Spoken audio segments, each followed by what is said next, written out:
Hola, buenas. Ya desde hace más de un año yo creo que subí el último vídeo relacionado con el tema de Paleolítico Superior. Pues vamos ahora con la continuación cronológica del periodo, que es el Neolítico, pero antes hay que entender un proceso intermedio bastante breve en el tiempo, pero que es muy importante tanto a nivel climático, por todos los cambios que suceden, como a nivel antrópico, por así decir, por todos los cambios que esos cambios geológicos, valga la redundancia, provocan sobre los nuevos comportamientos que empezarán a desarrollar los grupos humanos. La portada me ha parecido que venía bastante a cuento poner este yacimiento, es el Çatalhöyük en Turquía, a lo mejor alguno ya conoce el lugar, y lo he puesto por el significado que tiene, y es que ni más ni menos el hallazgo de este lugar planteó el debate de si los pensamientos religiosos precedían o eran consecuencia de las nuevas pautas sedentarias, agrícolas. Es decir, siempre se ha pensado que primero iba el asentamiento de los grupos humanos en un territorio con una dinámica económica de producción, de, pues, de agricultura, y luego, posterior a ese cambio, venían los comportamientos religiosos, pero los últimos hallazgos de este yacimiento eh, sostienen que quizá hubiese podido ser de la otra manera, es decir, primero la religión y después la agricultura. Esto es muy interesante, pero no se puede explicar sin saber antes de qué va la historia del Mesolítico, por qué se empiezan a cultivar determinadas plantas y no otras, por qué en algunos sitios sí se cultivan y en otros no, por qué incluso grupos de una misma zona geográfica más o menos extensa adoptan las nuevas dinámicas productivas, económicamente productivas, y sin embargo otros grupos se quedan con el modelo cazador-recolector. Pero todo esto vamos a ir viéndolo en el vídeo de hoy y en los posteriores. Vamos a empezar ya pues con el Mesolítico, que es un término compuesto de dos raíces griegas, mesos, que significa en medio, y lithos, que es piedra, es decir, la piedra en el medio. Sucede algo parecido a lo que pasaba con la Edad Media de la historia, de nuestra historia, que los renacentistas, Petrarca, etcétera, cuando trataban de recuperar la historia clásica, bueno, el Renacimiento es una de las características que tiene, así a grandes rasgos, ve que entre el Imperio Romano y el Renacimiento propiamente dicho, había una época de oscuridad y la llamó despectivamente lo que está en el medio. Pues eso. Pues esto pasó igual, pero con la historiografía rusa, la historiografía soviética, perdón, mejor dicho. Eh, Vio en un periodo que no podía explicar desde su punto de vista marxista, materialista histórico, y dijo, pues esto que está en el medio, pues mesolítico, vale, se acabó. Pues, y de ahí es el término, básicamente. Así que vamos con ello. Para empezar, como ya hicimos en el vídeo anterior, un contexto de qué sucede a nivel ambiental, por qué sucede, en fin, bueno. Nos situamos cronológicamente entre hace 10.000 años, 8.000, 11.000 años, este periodo en el que tiene lugar la transición desde el Pleistoceno al Holoceno. Aquí pone ya directamente el Trias reciente, que se trata de un fenómeno climatológico que tiene lugar de descenso brusco en las temperaturas, que va desde hace 10.800 años hasta aproximadamente 9.600 años. En ese pequeño periodo, una pequeña edad de hielo, por así decir, las temperaturas caen muchísimo, pero a partir de los 8.000 años que pone ahí, hace 8.000 años, se revierte el cambio y las temperaturas comienzan a subir. ¿Qué sucede? Aumentan las lluvias, el nivel del mar también por distintos fenómenos, las lluvias aumentan pues por la recuperación a nivel de temperatura que tiene lugar en la atmósfera, y el nivel del mar por otro fenómeno geológico llamado isostasias, eustasias, que ahora pasaremos a ver en mayor detenimiento, que pongo aquí, terminan por arrinconar a los grupos humanos. Matizaremos esto porque muchas veces vemos en el Mesolítico que los grupos se concentran alrededor de masas de agua para obtener recursos, alimentos, etc. Y por una parte parece ser una decisión propia, y por otra parte parece que no les queda más remedio, porque las masas boscosas, como ahora veremos, parece que arrinconan, como bien pone ahí, a los seres humanos en la costa, porque dentro del bosque tampoco pueden desarrollar bien sus actividades. Ahora entraremos un poco en ese debate. Pero sí, básicamente todos estos cambios tienen una repercusión en las actividades de los seres humanos, que tienen que cambiar. Las poblaciones de este periodo se ven sometidas a un estrés contextual climático, que les hace cambiar de estrategia de caza, de obtención de recursos, etc. Vale, en estas gráficas tenemos lo que he comentado antes a grandes rasgos acerca del Younger Dryas o el Dryas reciente. En esta gráfica de aquí, en el eje de las ordenadas, tenemos los años, en miles de años, vamos, y en el eje de las abscisas, la temperatura del aire en grados Celsius. Vale.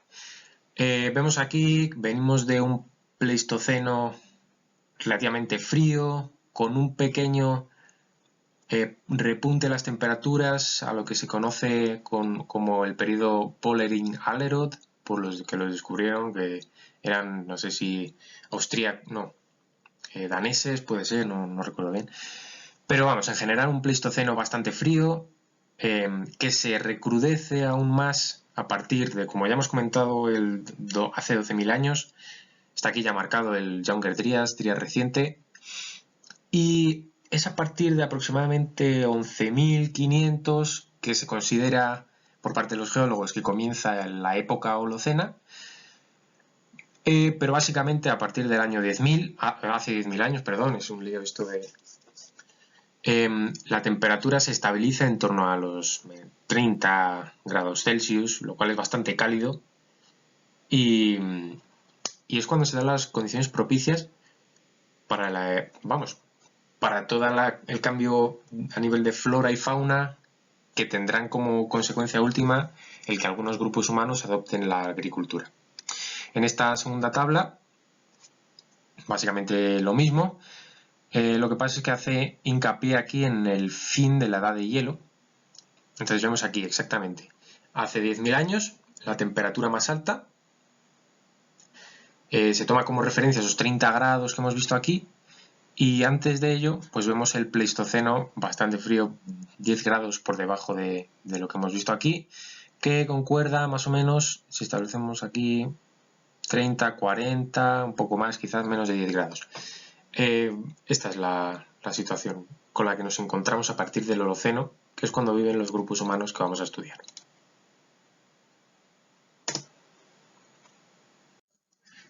De nuevo, otra gráfica con más datos de temperatura. Esto es el Polerin-Allerod que he comentado antes, ese pequeño repunte que tiene lugar en el Pleistoceno de temperatura, que se asemeja bastante, si tiramos aquí una línea, se asemeja bastante a las temperaturas que están por venir, quizá un poco más menos temperatura, pero vemos que ronda los 30 grados. Younger Dryas llegamos a tener 50 grados por debajo. Estos están tomados en base a las catas que se hacen en el hielo de Groenlandia. El método de obtener estas gráficas tiene mucho que ver con los isótopos, del oxígeno, el isótopo 18 para épocas glaciares. Esto ya lo ver, de hecho creo que lo comento en el vídeo del Paleolítico Superior, pero no obstante tengo pensado hacer una serie de vídeos que tienen que ver con la parte más analítica de la arqueología, muy centrada en la química. No voy a explicar ahora porque llevaría mucho tiempo explicar todo lo que es los isótopos, los métodos de análisis de... Bueno, en fin, voy a dedicar una serie de vídeos dedicada enteramente a eso, así que no, por el momento, no rayarse. Aquí vemos lo de los fenómenos que he comentado antes de las isostasias y las eustasias. Básicamente es también un fenómeno geológico bastante complicado, diría yo, complejo, pero que nos vale con saber lo básico. Sabemos que por encima tenemos una capa de la que estamos asentados nosotros, la corteza terrestre, corteza continental, si estamos en tierra firme, por así decirlo, en el mar, y por debajo tenemos el manto. En muchas de estas se producen inclusiones en el manto, a veces, partes de la corteza continental, que penetran en lo que debería ser, si estableciésemos las líneas, si fuésemos taxativos, se colaría dentro del manto superior, pero en verdad es corteza continental que se incluye. A estas pequeñas zonas, bueno, pequeñas, que son bastante grandes, se les denomina discontinuidades de Morovicic. Perdón la pronunciación. Bien, ¿qué sucede? La corteza continental tiene es rígida, para que nos entendamos. Sin embargo, el manto superior tiene un comportamiento más plástico. Tengamos en cuenta que está formado por rocas a mucha temperatura y mucha presión, por lo que no se encuentran en estado sólido, se encuentran en estado líquido, bastante viscoso, por así decir. Entonces, fundamentalmente no tiene un comportamiento rígido, sino plástico, y esto lo que hace es que de vez en cuando suceden presiones que aprietan a la corteza continental. ¿Qué pasa? Cuando en esta imagen de aquí, por ejemplo, vemos aquí que la corteza empuja y hace que las cordilleras suban, y esto a su vez hace que la parte de mar, de corteza marítima, retroceda. ¿Qué significa esto? Que el nivel del mar se ve afectado, bien atrayendo la costa hacia sí o bien empujándola hacia afuera. Entonces, si tenemos en cuenta estos dos factores que hemos explicado, el aumento de la temperatura que deshiela los polos, aumenta el nivel del mar, y este proceso isostático que también contribuye a elevar digamos que acoge más agua hacia tierra continental originalmente, tenemos que el nivel del mar asciende mucho. Siguiente, esta es una gráfica muy completa, un poco liosa, pero pondré los links en la descripción de las referencias, por supuesto. Tenemos aquí una escala temporal en miles de años. Tenemos en la franja intermedia los tecnocomplejos, los periodos de la prehistoria, básicamente. En la parte esta de aquí tenemos esto, bueno, también una clasificación de eventos históricos relevantes y una pequeña gráfica que por el momento vamos a ignorar porque ya lo hemos visto antes, que es de temperaturas. Donde nos vamos a centrar un poco más va a ser digamos en esta franja de aquí. En el vídeo anterior cubrí aproximadamente hasta aquí. Esto, digamos, lo tendríamos visto ya. Nos encontramos con este cuadrante de aquí, del Neolítico, Edad de los Metales y Mesolítico, que es donde estamos ahora mismo. Aquí. Como vemos, inmediatamente antes acaba de suceder el Younger Dryas, la temperatura acaba de ascender y básicamente lo que nos está indicando es la concentración de isótopo de oxígeno 18, que es lo que hemos comentado antes, que ya en un vídeo sobre ello, lo repito. Vale, otra gráfica muy interesante, con lo mismo de antes, venimos de aquí, Paleolítico superior, estamos aquí, la escala temporal esta es un poco más, bueno, bastante más grande. Lo que sí que quería comentar era esto de Matuyama y Gauss, Gilbert, Brunnes. Esto es la edad cronológica magnetoestratigráfica. ¿Qué quiere decir esto? Es un punto muy importante porque esto a lo que hace referencia es un método de datación que utiliza los cambios de polaridad de los polos de la Tierra, nunca mejor dicho. Es decir, ahora mismo nuestro norte, nuestro polo positivo, por así decir, está en el norte. Y en el sur pues está el polo, el negativo, que sería la Antártida. Pero esto no ha sido así siempre. Ahora mismo estamos en el Bruns, que es el norte en el norte y el sur en el sur, para que nos entendamos. Sin embargo, las que están marcadas como amarillos, o sea, como en blanco, ahora que estoy marcando en rojo, es cuando la polaridad se ha invertido. ¿Qué tiene esto de relevante? Que cambia para empezar, el comportamiento de la atmósfera, y segundo, también la forma de los mares, básicamente.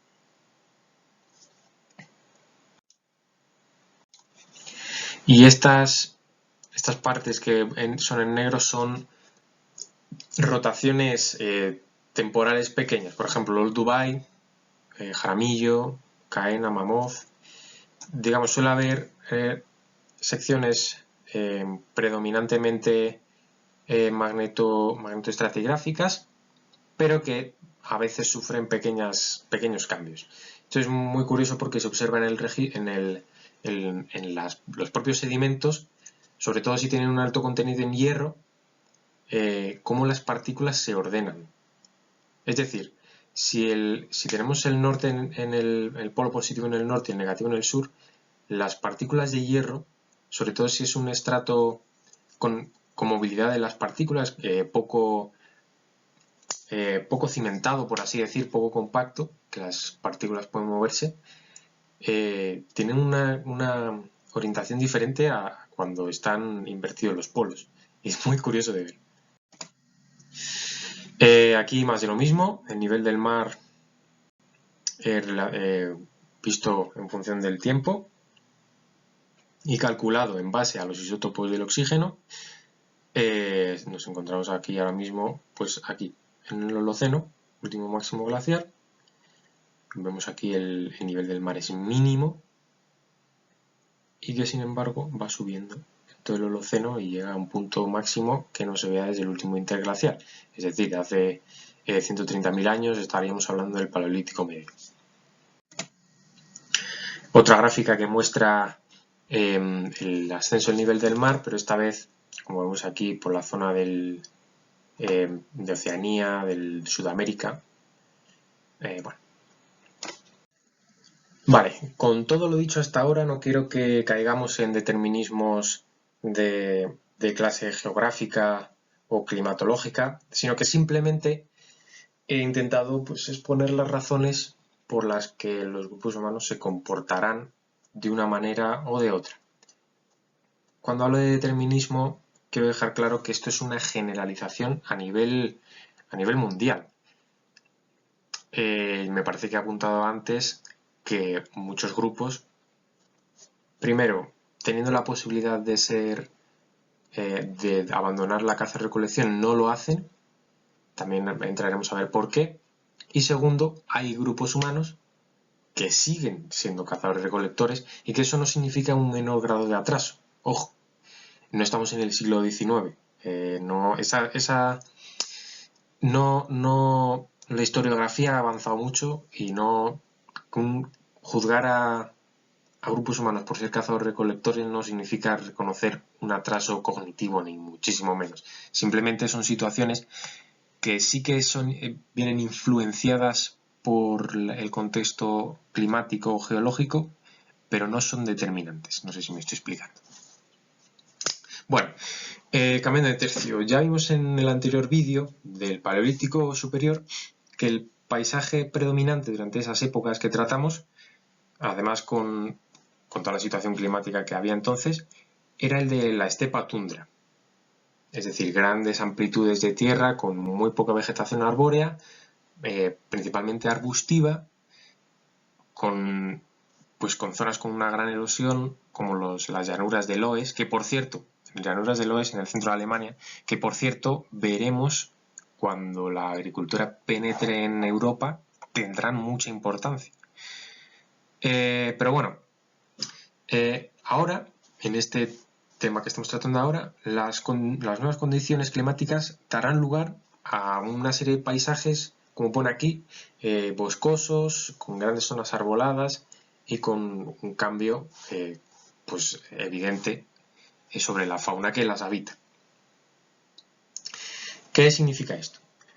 Que, de nuevo, como he dicho antes, los grupos humanos se verán sometidos a una presión en busca de nuevas formas de lidiar con esta nueva situación, que llevará a desarrollar nuevas técnicas de caza. No solo nuevas técnicas de caza, sino nuevas formas de buscarse las castañas, por hablar así mal y pronto. ¿Qué pasa? Si bien los recursos son más abundantes en el sentido de opciones, son menos abundantes en el sentido de cantidad. La fauna tiene unos comportamientos diferentes en una estepa tundra que en zonas boscosas. Hay más posibilidad de cazar un rebaño, una manada entera de, no sé, por ejemplo, de bisontes en una estepa enorme que cazar, no sé,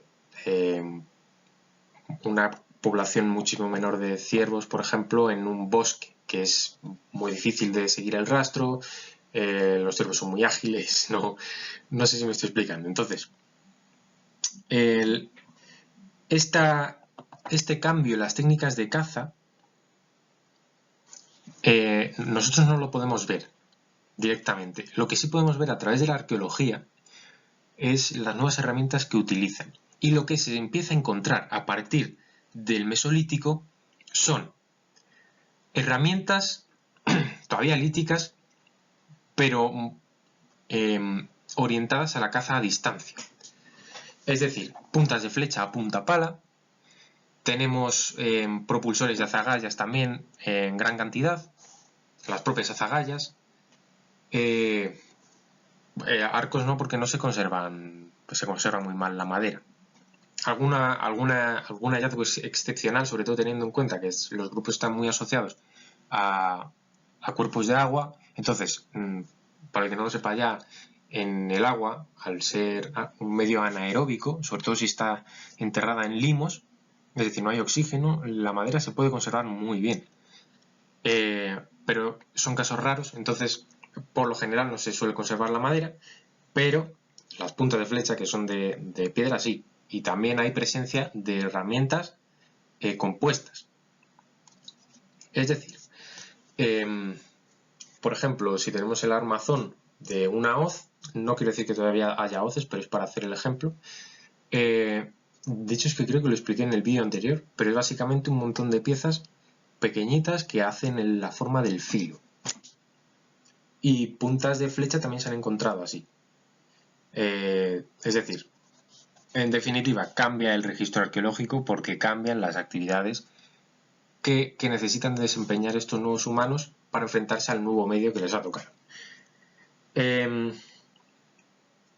Y repito, no hay que perder de vista que el cambio climático que hemos comentado hasta ahora afectó de diversas maneras en todo el mundo, porque el mundo es muy grande, y aunque son, lo que he dicho son cosas generales, pues inevitablemente hay zonas en las que no se aplica. Y por tanto en cada sitio pueden ser perfectamente observables tendencias diferentes. Pero vamos, básicamente lo básico que son los asentamientos por el aumento del nivel del agua son al lado del nivel del agua.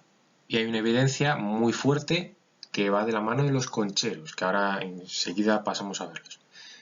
¿Qué más? Lo dicho, la diversificación de los ecosistemas hará que la variedad de los recursos disponibles que aumente y pues evidentemente los grupos humanos tratarán de sacarles partido. Y este es un punto fundamental. Y es fundamental porque está en la raíz, la diversificación de las fuentes de recursos, está en la raíz, primero, del origen de la agricultura, de por qué a alguien se le ocurrió la idea de ponerse a plantar. Y segundo, que esto es más controvertido, pero no por ello menos interesante, en el origen de los roles que van a tener de lugar dentro de los grupos. Es decir, la razón y la pregunta que conlleva de por qué generalmente los hombres son los que se dedican a la caza, las mujeres se dedican a la recolección y todas estas cosas. Es un fregado muy grande en el que no creo que me meta, más que nada porque muchas veces en estos estudios se sacan de quicio las conclusiones a partir de un registro arqueológico que no, por lo escaso que es, muchas veces no deja sacar esas conclusiones, pero aún así es muy interesante tenerlo en cuenta. Y esto de la diversificación de las fuentes de recursos tiene un impacto muy grande sobre la movilidad de estos grupos. Es decir, la población cada vez se va haciendo más dependiente de unos recursos que solo hay en una zona, cerca del agua. No hay mar o no hay lagos grandes con pescado o mariscos en todos los lados. En cuanto un grupo encuentra una estabilidad de recursos, ahí que se queda. Y repito, los concheros son evidencia de ello. Ahora bien, estos recursos son consumidos de forma complementaria a la caza o al forrajeo, a la recolección. No perdamos de vista que todavía se tratan de cazadores-recolectores. Cada vez más sedentarios, sí, con menos movilidad también, pero cazadores-recolectores. Tienen más de un input de recursos. No se ciñen solo a la agricultura y todavía no hay evidencias de que hayan empezado a domesticar las plantas. Pero esta pauta de menor movilidad, digamos que es la antesala en la que muchos grupos humanos se encontrarán en un poco de tiempo más adelante en disposición de dar el salto hacia el neolítico.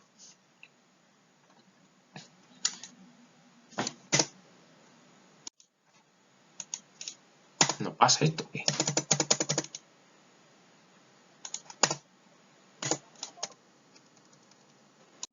Vale, ya veo un problema. Los concheros, que los he mencionado más de una vez en la diapositiva pasada, son, la definición así visual, son montañas artificiales de conchas de moluscos, punto. Pero la importancia que tiene es que son enormes. Hay algunas, por ejemplo, tengo una imagen de un conchero que hay en Egipto, que es que parece una montaña, es enorme. Y es una adaptación que es común. Es decir, en todos los sitios se da, en todos los sitios con acceso al mar, claro. Se da en México, se da en otras zonas de Sudamérica, en Argentina, en Chile. En Egipto, como he dicho, en España, en Asturias, también, por supuesto, en la zona del Jordán. Esa zona es muy importante, trataremos con ella de detenimiento porque por algo se la conoce como el creciente fértil. Pero sí, aunque aún así, repito, insisto, que no se trata de un recurso que solo coman eso, o sea, son recursos complementarios. Pero que es que cada vez la dinámica va siendo más parecida en todos los lugares. En todos los lugares se ha cortado, perdón. Estas son las fotos que estaba mencionando. Este es el de Egipto. Es que flipando, ¿eh? La cantidad de conchas que hay aquí, que es enorme. Pues es que de años y años comiendo. Claro, nosotros vemos en la gráfica que el mesolítico, nada, es una línea pequeñita así comparada con no sé, con el paleolítico entero. No sé, 10.000 años, un poco menos incluso, y ya está. Pero es que estamos hablando de 10.000 años, es que es una burrada. A saber la de gente que ha comido aquí el, marisco y lo ha hecho, es que es increíble. O sea, no. Así, repito, la gráfica parece que es sala, no sé, poquito, pero es que tiene tela. Vale, vamos a ir fraccionando un poco el globo terráqueo para ir viendo pues, lo que pasa en cada lugar. En estas zonas, África, Próximo Oriente y América, estos concheros, es decir, la actividad de aprovechamiento de recursos acuáticos como moluscos, pescado, etcétera, pues generan una abundancia de asentamientos costeros. ¿Qué pasa? Pues que también, obviamente, para todo el mundo que viva en la costa, yo no, pero vamos, será en tercero era eso, o incluso antes, que el mar tiene la esta de regular la temperatura que hay en tierra. Es decir, por el día, cuando hace calor, el mar que viene, el océano, que viene de estar fresquito por la noche, pues cuando sopla el viento desde el mar, refresca. Y a la inversa, durante todo el día el mar se va calentando y cuando es por la noche, que cuando más hace frío, pues el viento caliente, el cálido del mar, pues va, pues sopla hacia tierra y pues no hace tanto frío, básicamente. De nuevo, en toda esta zona, sobre todo en África y Próximo Oriente, América, pues al ser un continente separado por un mar, pues tiene otra dinámica. Predomina la vegetación de bosque mediterráneo, es decir, muchas plantas de género Quercus, roble melojo, encina, alcornoques, etc. Con sotobosque de gramíneas, que esto también es muy importante porque es donde va a salir el trigo y bueno, todas las gramíneas, vaya, que proliferan a partir del 111, es decir, cuando termina el Younger Dryas, el Dryas reciente, y suben las temperaturas. ¿Qué pasa? Que este bosque cerrado tiene impacto negativo en una de las fuentes principales de alimentación de estos humanos, que son las gacelas. Las gacelas no están en el bosque, están en explanadas abiertas, que cuando llega al bosque pues no hay gacelas, básicamente.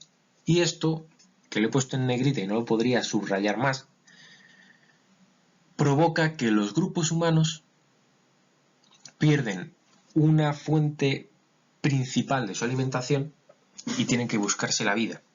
Entonces, esos recursos que inicialmente eran secundarios, como el marisco o incluso las gramíneas silvestres, es decir, el grano, pues comiendo galletas de avena silvestre, que ahora veremos ejemplos de cultivos, la versión silvestre del cultivo. En México, bueno, pues antes del maíz venía el teosinte, pues lo mismo sucede con las gramíneas silvestres antes del trigo o del centeno, la cebada, la espelta, en fin. Pierden esa fuente primaria que son las gacelas y tienen que conformarse con lo que tienen más a mano, que son las gramíneas, que además tiene una doble ventaja, que son fáciles de recoger porque no se le escapan y son fáciles de almacenar, por lo que la despensa que tenían antes de que apareciesen los bosques mediterráneos y que se desplazasen las gacelas, pasa a ser su recurso principal y tiran principalmente de gramíneas, de cereales. Esto, que a simple vista, repito, en una escala así temporal ficticia pequeña, pues venga, este día no tengo gacelas, pues voy a comer hoy. No, es que son generaciones enteras dependiendo de consumo de cereales silvestres. No estamos hablando de que a lo mejor llega un par de años que no hay gacelas y tenemos que conformarnos. Eso podría haber pasado antes y se tenía ese conocimiento en las gramíneas. Pero cuando deja de haber gacelas y se instala el bosque mediterráneo, hay generaciones enteras de población mesolítica que tienen que apañárselas con cereales silvestres. ¿Qué pasa?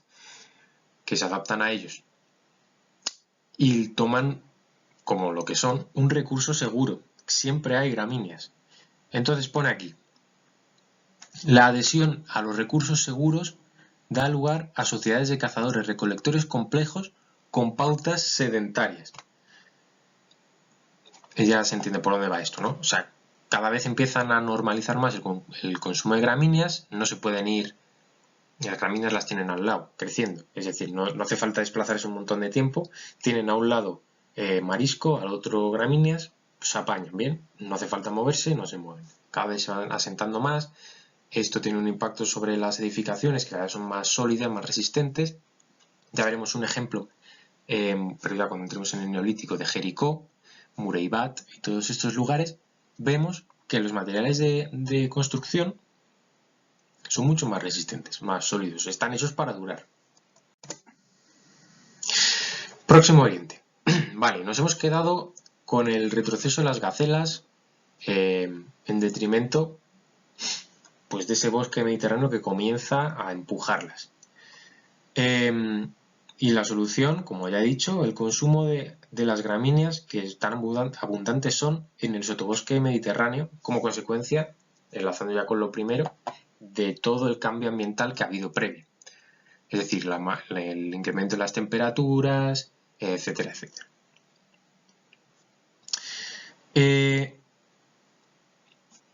Esta vegetación cerrada volverá a abrirse, es decir, volverá a suceder cuando tenga lugar el Drías, hace 10.000 años.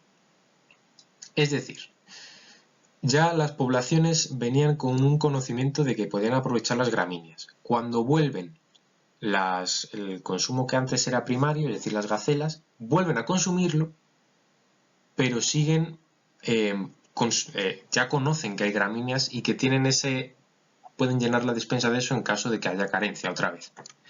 Esa es básicamente la historia. Vale, África. África es bastante parecido, pero no del todo. Y me explico. Cuando hablo de África ahora mismo hablo en el contexto de cercanía con Oriente Próximo, es decir, el norte de África. Y una de las zonas más vastas del norte de África es el Sáhara, indudablemente. ¿Qué pasa? El Sáhara hace 11.000 años, es decir, durante el Drías que hemos visto antes, no era desierto. De hecho, es que tenía gran abundancia de vida y es muy probable que el sotobosque mediterráneo estuviese allí también. Y de ello dan cuenta incluso pinturas rupestres, que ahora pondré una foto, pinturas rupestres halladas en el Sáhara con representaciones de animales, pues eso, como gacelas o jirafas o cosas así, que ahora mismo no hay en el Sáhara, pero que antes sí que había. Esto sucedió, así resumidamente, porque los vientos alisios son los que traen, digamos, las lluvias, si no recuerdo mal. Entonces, antes del Drías, digamos que la latitud a la que estos monzones traídos por los alisos chocaban con la vertiente... Ay, ¿cómo era esto? Sí, básicamente lo que es ahora lo que sucede hoy en el África ecuatorial, que es selvática, estaba desplazado hacia arriba, hacia el Sáhara. Con las reconfiguraciones tras el aumento de temperaturas y una movida muy complicada que tuvo lugar en el cambio de tendencia atmosférica, se bajó la línea hasta de los monzones de los alisos que chocan con tal y pues se desplazó la jungla hacia abajo. Lo que pone aquí, entre el último máximo glaciar y el tardí glaciar, a partir de hace 5.000 años, los vientos que provocaban los monzones bajan de latitud. Y esta creciente aridez hace que los grupos humanos, una vez más, se busquen las castañas y comiencen a domesticar animales. Sonará, supongo, los grupos beduinos, los bereberes, un poco más al norte del Sáhara, que son fundamentalmente poblaciones pastoriles. Y llevan siéndolo pues desde esto, básicamente. Aquí lo que he mencionado, una pintura del Sáhara, en la que se representan, bueno, para empezar aquí tenemos una representación humana a todas luces. Tenemos aquí un camello, parece, y la jirafa, que es el centro de esto. O sea, había abundancia de animales y por tanto de caza, que es lo que venimos a resaltar. Cuando decrece la caza, la oportunidad de cazar, pues hay que buscarse la vida de otra forma. Y ya sea gramíneas, como en el caso del Próximo Oriente, ya sea domesticando animales, como en este caso. Sin más. Bueno, ya finalmente llegamos a América, donde el cambio provocado por el final del Drías reciente viene a ser el mismo que en todo el planeta. Es decir, aumentan las temperaturas, comienzan a haber más precipitaciones y la humedad favorece que en algunos lugares, como por ejemplo en la península del Yucatán, prolifere la vegetación tropical. Se extienden también los bosques por la zona del Norteamérica, el sur de Canadá, el actual estado de Washington. Toda esa zona empieza a poblarse de vegetación, de árboles, de grandes y densos bosques. Y mientras tanto, las estepas, que vienen siendo tradicionales del Paleolítico superior, como hemos visto, la estepa tundra, especialmente presente en Norteamérica, lo que ahora es Estados Unidos, pues pierde importancia. Básicamente lo que ha sucedido en todo el mundo. Con respecto a América, sí que es verdad que la entrada de hombres, de Homo sapiens, es más posterior, bastante más, que en Europa, el continente euroasiático y por supuesto África, por lo que el aumento de población y la presión demográfica se nota más, pero no porque exista más gente de repente, sino por la diferencia de no haber casi población durante el Paleolítico superior, el equivalente, mantenerse más o menos, y ahora con estas condiciones de bonanza, digamos, se nota aún más el aumento demográfico. Se estima además, bueno, ya saben ustedes que esto de estimar las estimaciones demográficas, si ya es difícil en épocas históricas, aun con censos y con partidas de bautismo y todo, imagínese en el Paleolítico, que no había nada de eso, por supuesto. Bueno, en fin, se estima que a finales del Tardoglaciar la población ascendió a ser de alrededor 10 millones de personas, que por los estándares actuales pues no es mucho, pero en toda América, teniendo en cuenta, bueno, pues la época en la que estamos es muchísimo. De nuevo, el cambio en la dieta no lo hacen por gusto, simplemente hay una carencia que tratan de suplir, y esta suplementariedad al final acaba conllevando cambios irreversibles a largo plazo, como la reducción de la movilidad a favor del sedentarismo. Lo mismo. Sin embargo, con respecto a América, tengo pensado dedicar, no sé si no sé cuántos vídeos se hagan falta para tratar el tema del neolítico en América, porque es un continente muy interesante. Al fin y al cabo, Eurasia y África, bueno, estamos hartos de verlo, el creciente fértil, que si luego la famosa teoría de Ex Oriente Lux, que si todo surgió de Asia, de Próximo Oriente o no, o fueron evoluciones locales, tal, eso está muy trillado. Sin embargo, la prehistoria americana es uno de los temas más fascinantes en los que se puede meter uno, en mi opinión, y que por desgracia hasta hace muy poco no ha sido estudiado como debería. Entonces mi intención es hacer un compendio de todo lo que se ha ido diciendo hasta hace poco, exponerlo de manera resumida y bueno, pues eso, hacer un vídeo de esto y ya está. Voy a dejar el vídeo aquí porque ya vamos 40 minutos y como tenemos que pasar ya al neolítico, entonces prefiero cortarlo, hacer trozos así, y entonces ya en el siguiente vídeo hablaré de los inicios del neolítico, evidencias que hay de inicio de domesticación de plantas, por qué en unos lugares sí, en otros no. Esto ha sido un poco de contexto de mesolítico, más que nada para conocer esa transición, para entender que el paso de las sociedades cazadores-recolectoras del Paleolítico no es que de repente llega el día reciente y todo neolítico y a plantar plantas así porque sí. Hay un eslabón entre medias que es importante conocer, y es esta transitoriedad que hemos hablado. De repente a los grupos humanos les faltan recursos primarios, deciden explotar otros secundarios, y cuando vuelven los primarios ya tienen el conocimiento acerca de esos secundarios, y muchos de los grupos dirán, oye, no solo podemos recoger plantas, sino que además podemos cultivarlas. Esta decisión es muy probable que haya sido de talante empírico, bueno, muy probable no, seguro, y según recientes estudios parece estar relacionada con las letrinas es evidente. Al fin y al cabo las heces humanas son abono, igual que las de cualquier otro animal, y se están comiendo plantas y defecan en un pues eso, en unas letrinas que tengan, pues van a crecer las plantas que hayan pasado a través del sistema digestivo del que lo haya consumido, así, sin más. Entonces, lo dejamos aquí, ya para el siguiente vídeo entramos con el neolítico a tope y le damos caña.